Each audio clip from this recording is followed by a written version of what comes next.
अब मैं शर्मा जी से रिक्वेस्ट करता हूँ,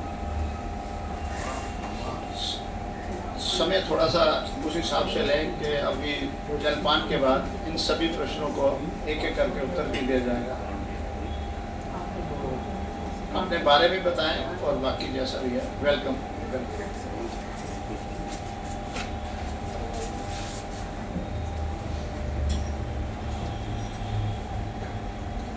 आज मेरे लिए बड़े सौभाग्य की बात है कि इस अगस्त गैदरिंग में मुझे अपने विचार कहने का मौका मिल रहा है।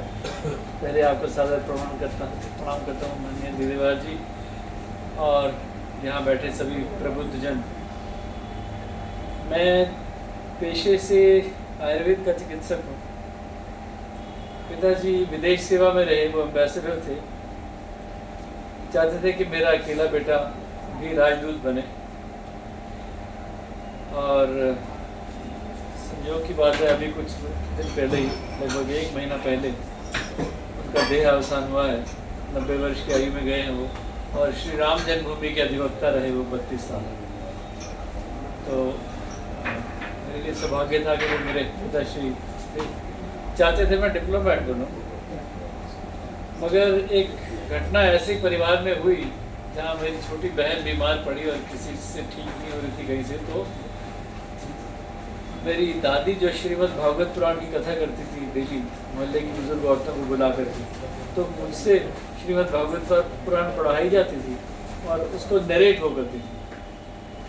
तो स्वाभाविक रूप से मैं उनको गुरु के रूप में देखता था बचपन से। मेरी छोटी बहन बीमार पड़ी और कई डॉक्टरों को दिखाया, ठीक नहीं हो रही थी। किसी ने कहा continuous fever, loss of weight, loss of appetite, ये सिम्टम्स हैं। तो कई डॉक्टर ने कहा एंटीट्यूबरकुलर ट्रीटमेंट काम नहीं कर रहा, अल्ट्रासाउंड होता नहीं था उन दिनों, एक्सरे किया उसमें कुछ आया नहीं। किसी ने कहा एब्डोमिनल कैंसर हो सकता है। जब ठीक नहीं हो रही थी, डॉक्टर ने कहा भाई हमें समझ में नहीं आ रहा, 2 महीने हो गए इस बात को। तो मैंने अपनी दादी को एक दिन कहा कि दादी आपके भगवान कृष्ण कहाँ हैं, जिनकी आप उनसे याचना करो।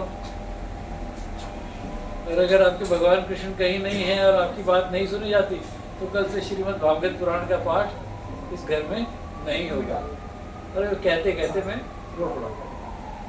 दादी अगले दिन से चुप हो गई है। To cut the long story short, उन्होंने कुछ वैद्यों से डिस्कस करना शुरू किया। पढ़ी लिखी महिला थी अपने टाइम की, 8वीं पास थी उस समय की, और साथ साथ कुछ देसी काढ़े उन्होंने बनाना शुरू किया। मुझे नहीं पता वो क्या थे, लेकिन to cut the long story short, वो लड़की उन काढ़ों को पीने के बाद ठीक होना शुरू हो गई। और एलोपैथिक डॉक्टर ने कहा कि माता जी जो भी कर रहे हो आप वही करते रहिए, कि it is something is working. That state with me, और मैंने तय कर लिया कि मैं आयुर्वेद ज्वाइन करूँगा, जो मेरी दादी चाहती। पिताजी नाराज़ थे कि मैं डिप्लोमेटिक सर्विसेज में नहीं जा रहा। माँ भी नाराज़ थी क्योंकि चाहती थी कि अगर डॉक्टर बनना है तो मैं MBBS डॉक्टर हूँ। मैंने मौलाना आज़ाद मेडिकल कॉलेज का एडमिशन छोड़ करके आयुर्वेद ज्वाइन किया। अब क्यों किया, उसके पीछे एक बहुत बड़ा गहन आध्यात्मिक चिंतन था जो मेरी दादी ने मुझे समझाया। आज भी मैं उनको याद करके मैं करता हूँ। उन्होंने कहा कि बेटा आयुर्वेद जो है, इसका आहार विहार विचार और संस्कार, ये भारतीय दर्शन और उसकी संस्कृति का परिचायक है। और उन्होंने मुझे एक एग्जाम्पल बताया जो आपने शायद सुना नहीं होगा। मैं भी पहली बार जब सुना तो मैं हैरान हो गया। मेरी दादी ने कहा कि आज से हज़ारों साल पहले हिमालय में एक राउंड टेबल कॉन्फ्रेंस हुई, एक सभा जैसे हम लोग बैठे हैं। वहाँ ऋषि मुनि संत प्रवृत्ति के लोग इकट्ठे हुए। They were intellectual class of the society, like thinkers of the society of that time. उन्होंने सबने पूछा ब्रह्मा जी से, जो कि उसको हेड कर रहे थे एक राउंड टेबल कॉन्फ्रेंस को, कि प्रभु सृष्टि का अर्थ क्या है, हम पैदा क्यों हुए, करना क्या है, and what is that we have to achieve? Very basic question which comes to every human mind even today. तो ब्रह्मा जी मुस्कुराए, बोले मैं सृष्टि का रचयिता हूँ, आप सभी इसका अंग हैं, आप जीवात्मा कहलाएंगे और मैं परमात्मा सुप्रीम सोल हूँ। आपका अपने प्रति, परिवार और समाज के प्रति कर्तव्यों का निर्वाह करते हुए, कर्म करते हुए मोक्ष प्राप्ति करनी है, यही तुम्हारे जीवन का अंतिम लक्ष्य है। जो हिंदू धर्म में पढ़ाया भी जाता है ना। हर धर्म के, हिंदू धर्म के हर धर्म नहीं पढ़ाता है। जब सबको समझ में आ गया कि ultimate goal is to achieve the salvation, मोक्ष प्राप्ति, एक ऋषि खड़े हुए, ही रोज हिज हेड। उन्होंने पूछा, सर एक प्रश्न पूछ लूं? ब्रह्मा जी ने कहा, गो हेड। नाम था ऋषि भारद्वाज। ऋषि भारद्वाज, भले प्रभु, अगर अंतिम लक्ष्य मोक्ष प्राप्ति है तो हमें कोई ऐसा ज्ञान दीजिए जिससे हम शरीर, आत्मा और मन को स्व में स्थिर रख सकें, ताकि मोक्ष प्राप्ति के अंतिम साधन को हम आसानी से प्राप्त कर लें। ब्रह्मा जी ने कहा, एक ट्रिकी तरीके से तुमने मेरे से बहुत बड़ा वरदान मांग लिया है, पर अब तुमने मांग लिया है तो पृथ्वी पर मानव मात्र के कल्याण के लिए मैं यह ज्ञान, दैविक ज्ञान तुमको देने जा रहा हूँ जो देवों के लिए बना था। इस सात्विक ज्ञान का अगर प्रयोग करोगे ठीक तरह से तो आपका आहार, विहार, विचार और संस्कार भी ठीक रहेगा, शरीर, आत्मा और मन ठीक रहेंगे और मोक्ष प्राप्ति आसानी से प्राप्त हो जाएगी। पूरे चिकित्सा के इतिहास में इस जैसा पैरेलल एग्जाम्पल किसी चिकित्सा पद्धति में नहीं मिलता। इसलिए विश्व की प्राचीनतम चिकित्सा पद्धति जो कि संस्कृत में लिखी गई, उसके रचयिता आपके देश के वो महामानव थे। वह दार्शनिक सिद्धांत जो था वो स्पिरिचुअलिटी से जुड़ा हुआ, तो ये वो ज्ञान था जो अध्यात्म से सीधे सीधे जुड़ा है। तो ये तो history of origin of Ayurveda का एक पहलू है जो मैं शेयर करना चाहता था। अब जाते जाते एक दो टिप्स दूंगा, हालांकि बात लंबी हो जाएगी, लेकिन एक दो किचन रेमेडी सबके लिए मैं बता देता हूँ जो कि आप डे टू डे लाइफ में यूज़ कर सकते हैं। एक सभी लोगों को कहूँगा एक छोटी सी बात, जैसा कि आयुर्वेद भी लिखता है कि आप सभी को हमेशा रेगुलरली तिल के तेल की मालिश करनी चाहिए शरीर पर। और तिल का तेल, तिल जो है अपने आप में एक दैविक पौधा माना गया है, इट्स ए डिवाइन प्लांट। इसीलिए बर्थ से लेकर अंतिम संस्कार तक, लास्ट के रिचुअल्स तक तिल का प्रयोग विभिन्न तरीकों से हम संस्कारों में करते हैं, षोडश संस्कारों में भी। अच्छा, तिल के तेल से क्या होता है? जैसे अब आप नहाने के बाद पहले साबुन लगाया, बर्तन धो लिया, उसके बाद तिल के तेल की पूरे शरीर पे मालिश करनी है। आधा चम्मच लिया, पहले टांगों पर लगाया, थपथपा के तलवों में भी लगाया, उसके बाद दूसरा आधा चम्मच ट्रंक पर, पेट पर, छाती पर, पीछे पीठ पर, और उसके बाद बाजुओं पर। पहले ऐसे थपथपा के लगा लें, फिर उसको रगड़ लें। फिर तीसरा आधा चम्मच, first half, second half, third half. तीसरा आधा चम्मच लिया, सर में लगाया, फेस पर, कान के पीछे, कान के अंदर, नाक के अंदर, गले पर, शोल्डर, ऐसे लगा करके इसके बाद आधी बाल्टी पानी दोबारा से एक बार और नहाइए। अगर शॉवर है तो उसके नीचे 5-2 मिनट खड़े रहिए। It will become emulsion of oil and water. जब आप रब करते हो तो तेल और पानी का एक सम्मिश्रण बन जाता है और आपके शरीर में काफ़ी सारा तेल घुस जाता है। जब आप ये करते हो, इससे जो गर्मी पैदा होती है, जो ऊर्जा पैदा होती है, जो ऑक्सीजन फ्लो बढ़ता है और ब्लड सप्लाई बढ़ता है, इससे ये 2 किलोमीटर की वॉक के बराबर हो जाता है फिजियोलॉजिकली। उसके अलावा इसमें selenium, zinc, cobalt, copper, iron, manganese नाम के 6 तत्व पाए जाते हैं, which are eating through the skin, skin से खाते हुआ। इसीलिए आज पूरे विश्व में जो तेलों की मालिश का कॉन्सेप्ट था, केवल आपकी चिकित्सा पद्धति में दिया गया। इससे शरीर की सौष्ठवता बढ़ती है, muscular flexibility, elasticity and body flexibility, elasticity बढ़ती है, तो आपको अर्ली डिके ऑफ बोन्स भी नहीं होगा। और स्नेहन चिकित्सा कहते हैं इसको, जो स्नेह, लिक्विड ओलिएशन विद लव है ना, वो प्रेम से किया गया मालिश जो है वो आपकी मस्कुलर फ्लेक्सिबिलिटी, इलास्टिसिटी बढ़ाती है और एंटी एजिंग इफेक्ट है उसका। और जो मालिश से जो गर्मी पैदा हुई, जैसा मैंने कहा 2 किलोमीटर की वॉक के बराबर है, इससे आपका हाजमा भी ठीक होता है, आपकी नींद भी ठीक होती है, हाँ, आपका कोलेस्ट्रॉल भी नहीं बढ़ता। It prevents your heart attack also because it reduces your obesity also. तो ये मल्टी डायमेंशनल एप्लीकेशन केवल तिल के तेल की है। अगर आपको नाक कान में भी लगाते हो तो आपको ठंडी हवा नहीं लगती, खांसी, जुकाम, बुखार, अपर रेस्पिरेटरी इन्फेक्शन जल्दी नहीं होते। इसका एक प्रयोग हमने एक बार अमरनाथ यात्रा पे किया था। मैंने 4000 फौजियों को जो ड्यूटी पर थे अमरनाथ यात्रा पे, उन सबको मैंने कहा कि ये टिप्स मैंने देनी है आपको, आपको ऐसे ऐसे करना है। तो 2000 फौजियों को टेबल पे लगाया, बाकी 2 जन की मालिश की, एंड वाइस वर्सा, फिर चेंज कर दिया। असर पता क्या हुआ? उसका असर ये हुआ कि जो अपर रेस्पिरेटरी इन्फेक्शन फौजियों को होते थे उस एक्सट्रीम ठंडे इलाकों में, वो कम हो गए। 40% ड्रॉप हो गए सर। और वो फौजी जो 8 घंटे मुस्तैदी से खड़ा रहता था, उसको वो 12 घंटे से मुस्तैदी से खड़ा रहता था without getting tired in that, क्योंकि ये एक्स्ट्रा थर्मल वेयर की तरह आप शरीर पे पहन लेते हो जब आप दिल की तेल चेक करते हो। इस तरह की चीज़ें मैं बॉलीवुड में भी वर्कशॉप देता हूँ सर, सुपरस्टार्स को समझाता हूँ। अब मेरे अपने चेहरे पर देखिए, मैं 63 साल का हो गया हूँ, झुर्रियाँ हैं क्या? केवल तिल का तेल लगाने से आपको ये फायदा होता है। दूसरा, खाना खाने के बाद सभी को ना वज्रासन करना चाहिए, विच इज डायमंड पोज। जैसे मुसलमान नमाज पढ़ते हैं ना, उस पोस्चर में आप बैठ जाए। अगर सीधे नहीं बैठ सकते तो बीच में यहाँ आप कुशन रख लें छोटा सा। इसको करने से क्या होता है? शरीर इंद्र के वज्र के समान कठोर बन जाता है, ऐसा पतंजलि का योग सूत्र लिखता है। इसको करने से शरीर इंद्र के वज्र के समान कठोर बन जाता है, इसलिए वज्रासन का। कितनी देर करनी थी? हाँ, गुड क्वेश्चन।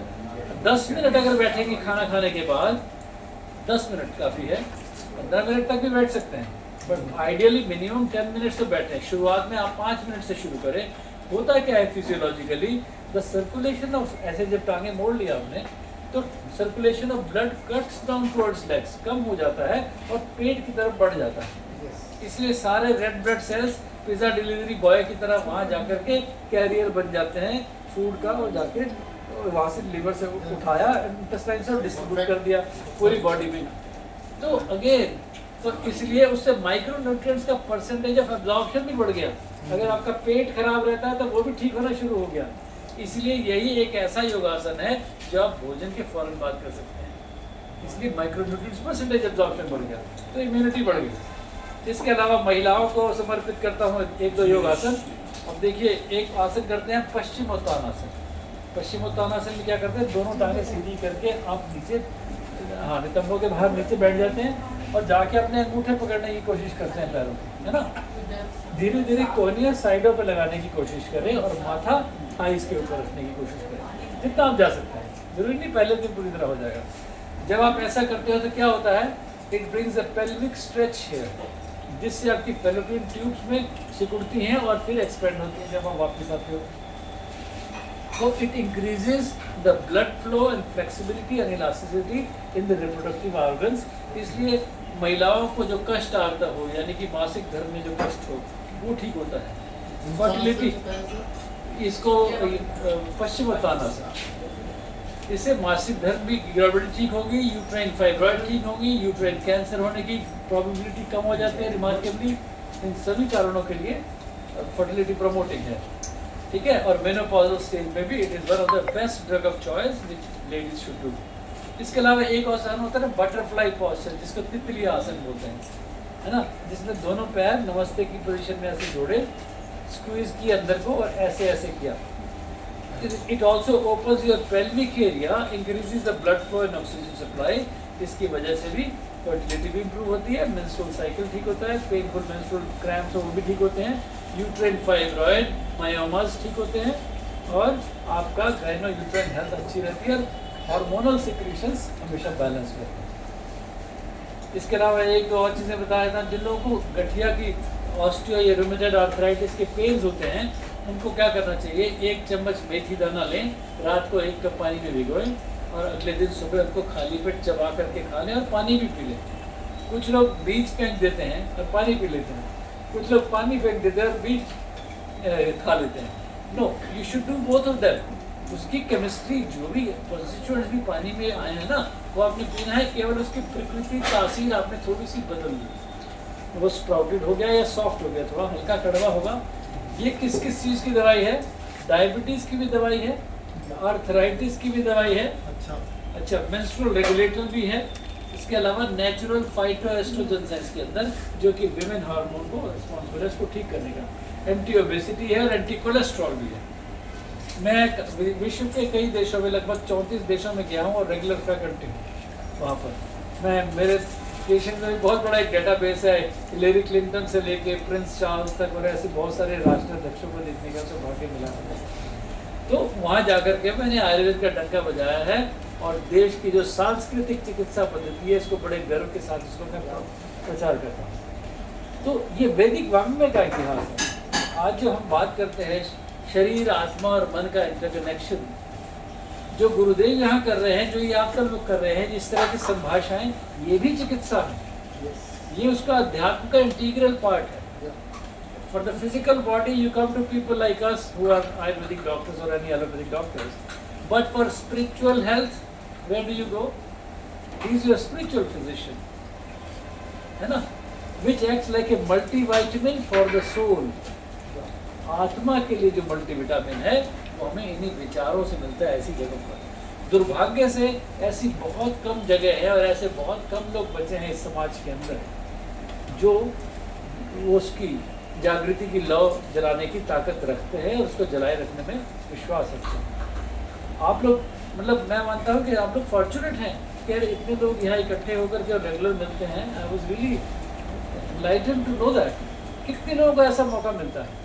देखिए, गुरु पूर्णिमा का सप्ताह तो चल ही रहा है, तो सौभाग्य है वो उनका जो मानते हैं ना कि गुरु की महानता क्या है, वो माता पिता से भी ऊपर होता है कई बार, और ईश्वर से भी ऊपर होता है। कहता है ना, गुरु गोविंद दो खड़े काके लागो पाए, बलिहारी गुरु आपने जिन गोविंद दियो मिलाए। तो इसका मतलब whose feet should I touch first?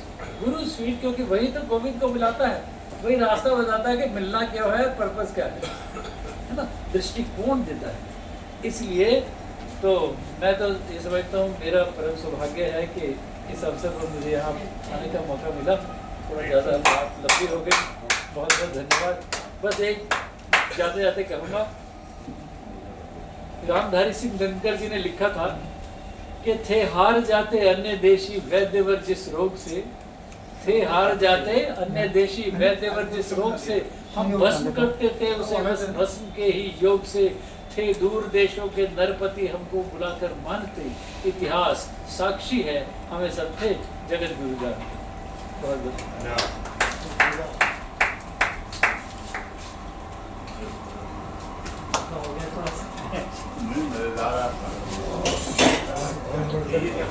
धन्यवाद डॉक्टर साहब। आयुर्वेदिक को इतने सिंपल और इतने स्टील ढंग से बताया। और सबसे बड़ी बात है कि ये कहावत है कि सब कुछ अपने घर से स्टार्ट होता है। तो ये उन्होंने प्रत्यक्ष व प्रमाण दे दिया कि अपने घर से ही मिला है। तो आज वो कितनी बड़ी रास्ता था इनके पास एम्बेसडर बनने का। पिता एम्बेसडर हो तो बच्चे के लिए बहुत सुविधा बन जाती है। और घर से प्रेरित होकर आज जीवन तो अपना बिताया ही है अच्छे ढंग से, पर आज जहाँ कभी भी मौका मिला है अपने विचारों को देने की और समझाने के साथ इतने सटीक ढंग से समझाया है। तो सिर्फ सुनने से काम नहीं बनेगा, मानने से भी बनेगा और अपनाने से बनेगा। अगर हम इसको अपनाएंगे तो हमारा भी इनका आना और हमारा आना सार्थक हो जाएगा। धन्यवाद आपका। अब कोई अपनी तरफ से कोई और है? हाँ भाई, हमारे यहाँ पर एक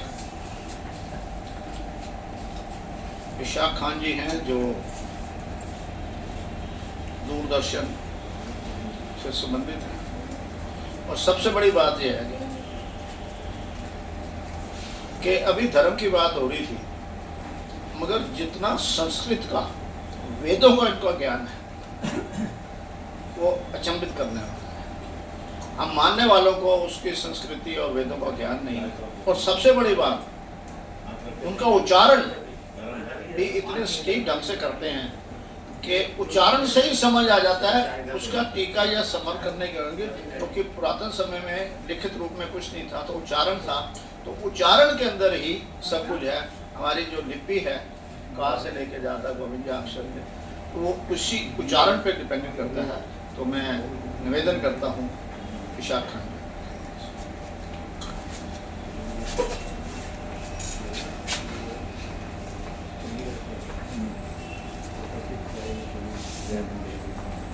बहुत बहुत धन्यवाद दीनेवार सर।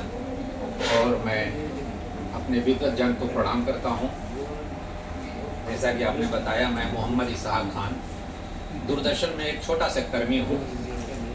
और ये मेरे पास जो कुछ भी है, जैसा कि यदुवार सर ने बताया मानस भागवत की जानकारी, तो मेरे चाचा डॉक्टर मोहम्मद हनीफ खान शास्त्री पद्मश्री हुए थे 2019 में, 26 जनवरी 2020 को नहीं रहे। गायत्री मंत्र पर उनका काम,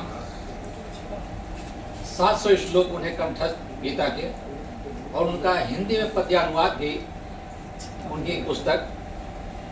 इसके बाद 10-12 उनकी किताबें जो वेद और पुराणों से संबंधित हैं। तो लिखने का काम या उन्हें कुछ भी मतलब नोटिंग की बात होती थी तो मुझे कहते थे, तो मेरा सौभाग्य रहा कि उससे कुछ कुछ सीखते सीखते जो कुछ मेरे पास है उसी को मैं भी भुनाता रहता हूँ आप सबके बीच में आकर के। सारी बातें हर कोई अलग अलग कहता है, ये करो वो करो, लेकिन उसका जो निचोड़ है स्वयं का स्वामी बन जाए। इसके मतलब कि आप अपने आँख को जानो, अपने कान को जानो, अपने नाक को जानो, अपने जिह्वा को जानो, अपने भूख को जानो, अपने प्यास को जानो, अपने दुख को जानो, अपने सुख को जानो, कि सारा कुछ समाहित है इसी में, स्वयं का स्वामी में। और जब इस तरह की जहाँ कहीं चर्चा होती है मलिक सर, वहाँ कहते हैं कि ईश्वर भी आकर के आशीर्वाद देने के लिए वहाँ पर प्रस्तुत होते हैं।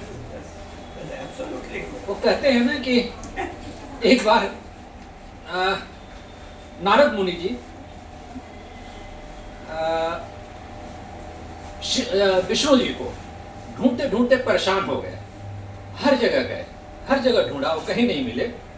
तो एक जगह जब कहीं वो टकरा गए तब उन्होंने पूछा कि मैंने वहां ढूंढा, कहां नहीं ढूंढा, आप होते कहां पर हैं? तब उन्होंने कहा था, नाहम बसाने वैकुंठे ना योगी नाम हृदय च यत्र गायन्ति मद भक्ता तत्र तिष्ठामि नारद।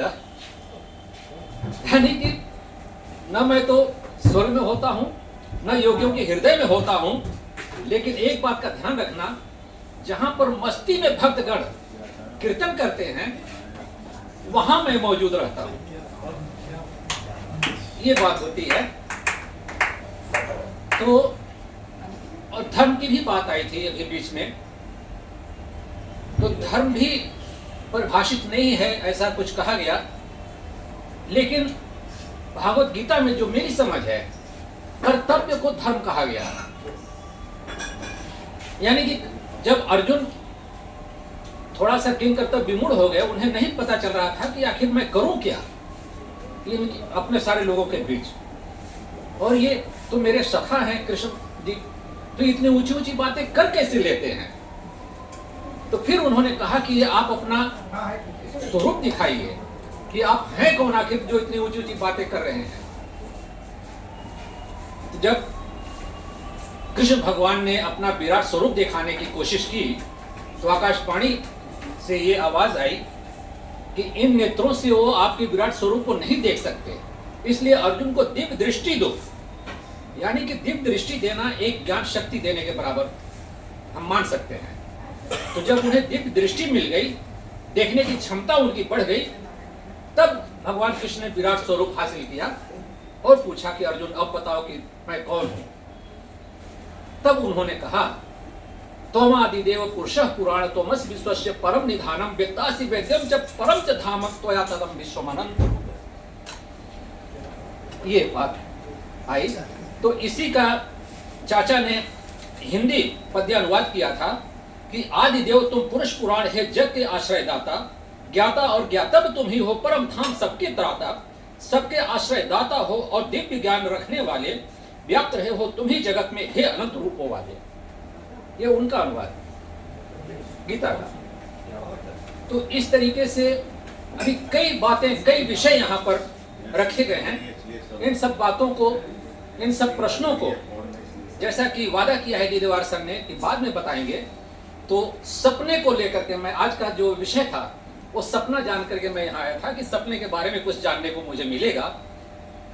तो सपना क्या है, सपना क्या लालसा है, सपना क्या प्यास है, सपना क्या अभिलाषा है, सपना क्या कोई इच्छा शक्ति है, क्या चीज है, हम इस पर भी सुनना चाहेंगे। इसी प्रश्न के साथ आप सबको पढ़ा मैं एक बार फिर से।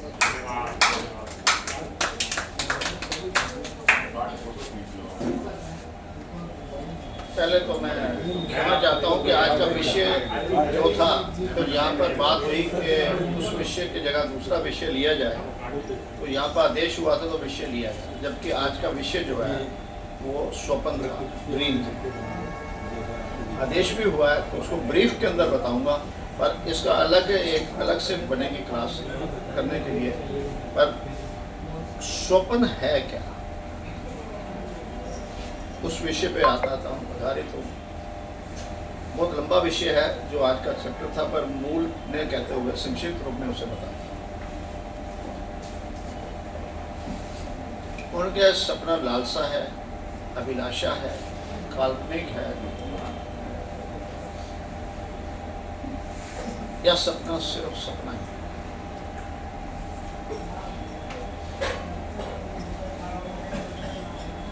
सपना मानव की प्रगति है। सपने दो प्रकार के होते हैं, एक जो निद्रा आने के बाद आते हैं, और एक उन सपने जो निद्रा आने नहीं देते।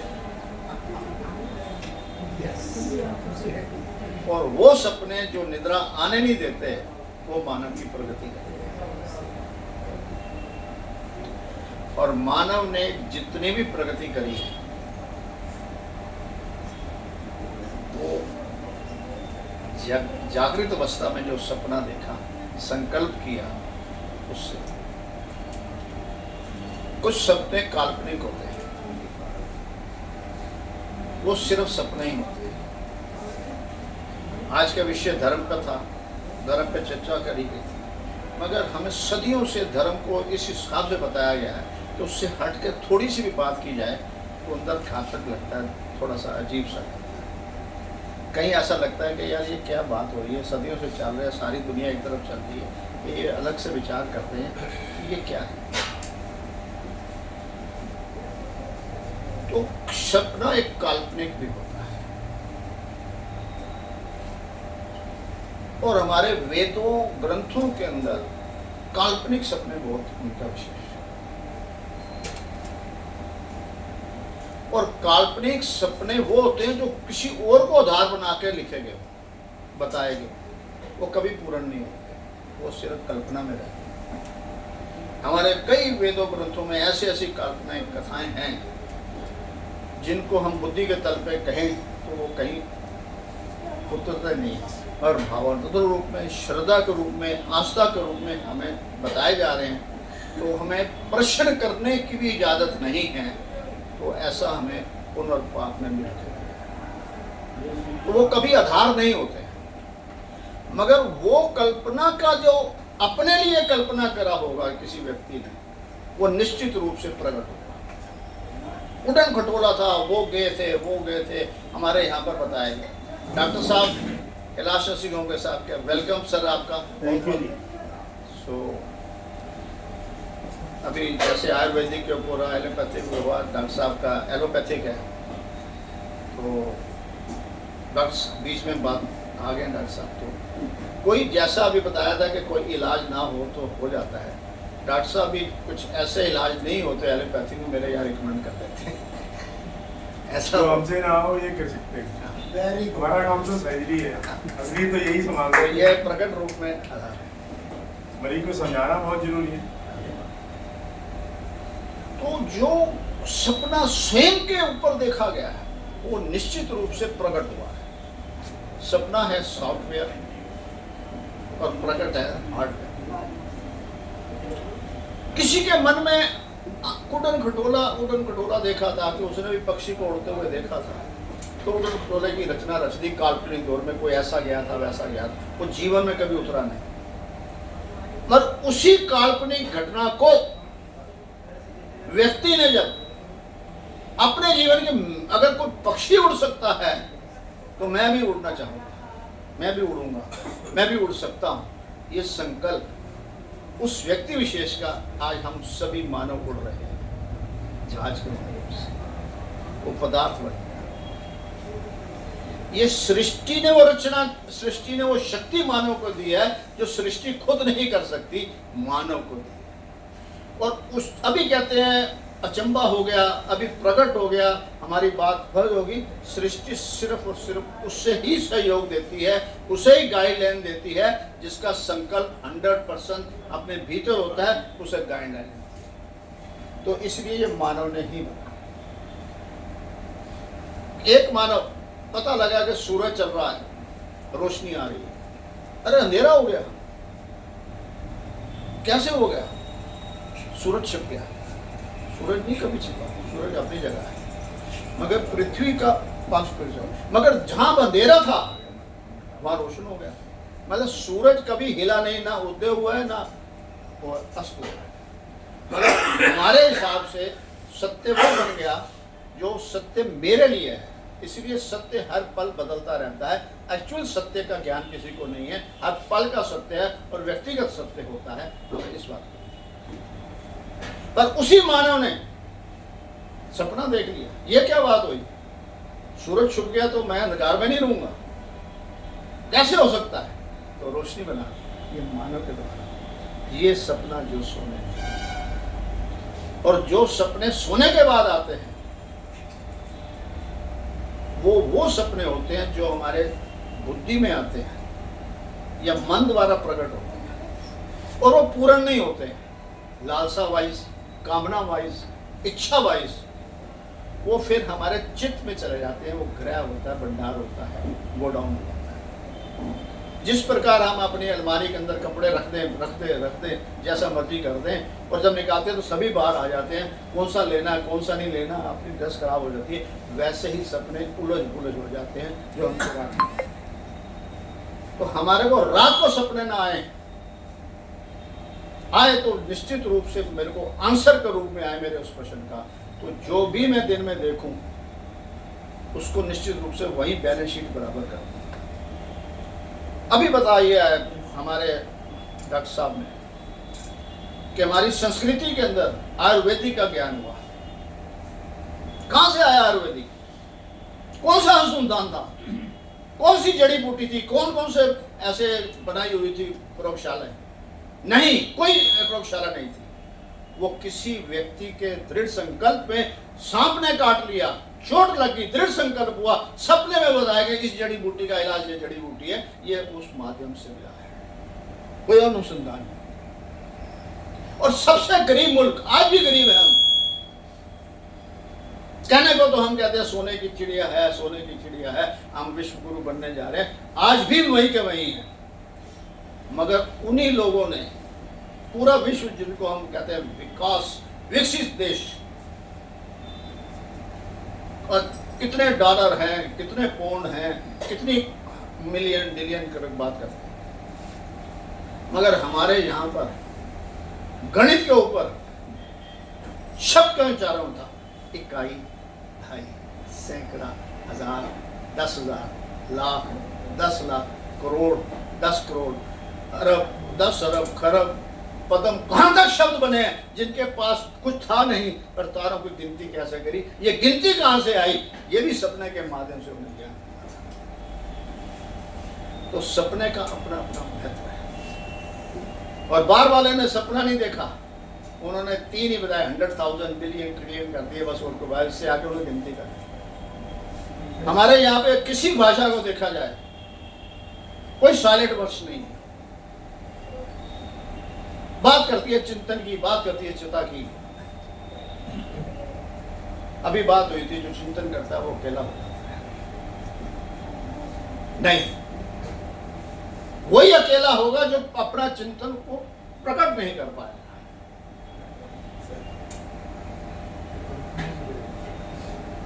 चिता शब्द है और चिंता शब्द है। चिंता और चिता के अंदर क्या फर्क है? सिर्फ बिंदी का फर्क है, आधे ना का फर्क है। हम चिंता करें तो चिता बन जाती है, मगर चिंतन में आधा ना, चिता चिंता में अगर आधा ना और जोड़ दे तो चिंतन बन जाता है, विकास हो जाता है, सुझाव हो जाता है, जीवन के अंदर एक नई दिशा मिल जाती है। ये चिंतन है।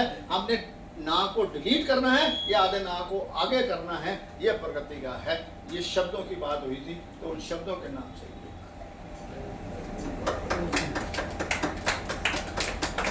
और मालिश की बात हुई है, शरीर की बात हुई है। ये सारे पदार्थ ये शरीर के बाहर की दीदेवार यहाँ पर जैसे पहले बताया 3 नियम की बात होता है और भारतीय संस्कृति में भी शरीर के द्वारा 3 नियम बताए जाते हैं। एक शब्द बहुत भ्रमित कर रहा है, योग। वो हमें इतना भ्रमित कर रहा है। योग का अर्थ है 2 चीजों का जमा होना। 3 और 5 का जमा योग है। 3 योग नहीं है, 5 योग नहीं है। 3 और 5 और 2 मिलकर 10 योग है। ये जो उन्होंने तेल मालिश बोली वो योग नहीं था, वो व्यायाम था शरीर का। वो व्यायाम है, योग नहीं है। हमें इस बात को सचेत होना पड़ेगा। फिर हमारे वो होता है कि श्वास का प्राणायाम बोला जाता है। प्राणायाम अकेला योग नहीं है, वो अलग है। और फिर ध्यान की बात की जाती है, बुद्धि के अंदर विचार। विचार भी अकेला नहीं है, वो योग नहीं है। जब शरीर व्यायाम, प्राणायाम और ध्यान विचार का योग होता है तो सृष्टि बाध्य हो जाती है उसी हर इच्छा पूर्ति करने के लिए। और जब से दीदेवा को ज्ञान हुआ है, दीदेवा इसको अप्लाई कर रहा है और सिखा रहा है। अब 71 साल बढ़ रहा है, 72 में जाऊंगा अगले महीने। जीवन भर कोई दवाई नहीं खाई।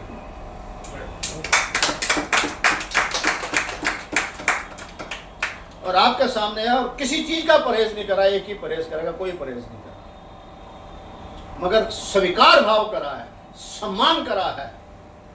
शरीर के माध्यम से भूख लगी है तभी खाया है, निद्रा आई है तभी सोया।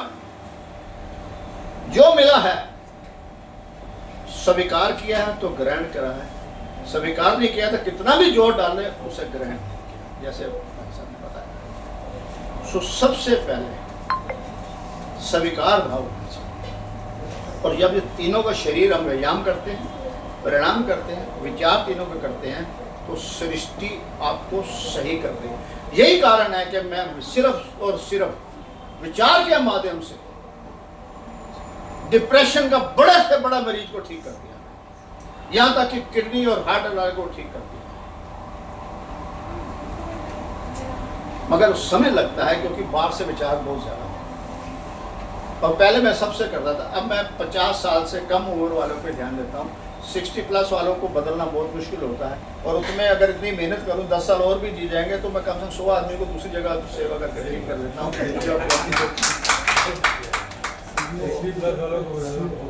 हाँ, तो वो स्वीकार ही नहीं करते। और सबसे बड़ी बात है ये प्रेजेंट में रहते ही नहीं है, ये पास में रहे। हमारे जमाने में ये था, हम थे, वो था। अरे तुम्हें पाकिस्तान में या कहीं पर तुम्हारे पास था क्या? एक दीवा तो था। हमारे खेतों में ये था, क्या था? यहाँ सब कुछ होने के बाद भी यार ये क्या कर रहे हैं? नो स्वीकारे भाव। बच्चा सड़क क्रॉस करता है तो आगे बढ़ता है, बुड्ढे को शहर डर हो तो पीछे आ जाता है। एक युवा वो प्रेजेंट में वहीं स्थिर रहता है, वो वही रहता है। ट्रैफिक अपने आप चला जाएगा, मैं खड़ा हूं। अगर आप अपने जीवन में प्रेजेंट में हैं तो आप युवा हैं। ध्यान कीजिएगा कि प्रेजेंट सबको अच्छा लगता है, देने वाले को भी और लेने वाले को भी। आज अगर इस युग के अंदर, इस समय, इस परिस्थिति के अंदर अगर आपको अपने आप का प्रेजेंट देना है तो आप सदा प्रेजेंट रहेंगे। ये प्रेजेंट अपने आप को दें तो जीवन के अंदर आप लाभान्वित होंगे। आपका बहुत बहुत शुक्रिया, धन्यवाद। अब मैं मलिक साहब से निवेदन करूंगा करें। उससे पहले हमारे जो हास्य हैं वो 5 मिनट के लिए कुछ एक्सरसाइज बताएंगे। सो एडवोकेट साहब से सिर्फ ये लाफ्टिंग करते हुए और कैसे करेंगे दुर्गा दास। आपको आ गया अच्छा, लाफ्टर करने से पहले, हेलो, मैं इनकी एक बात, लाफ्टर करने से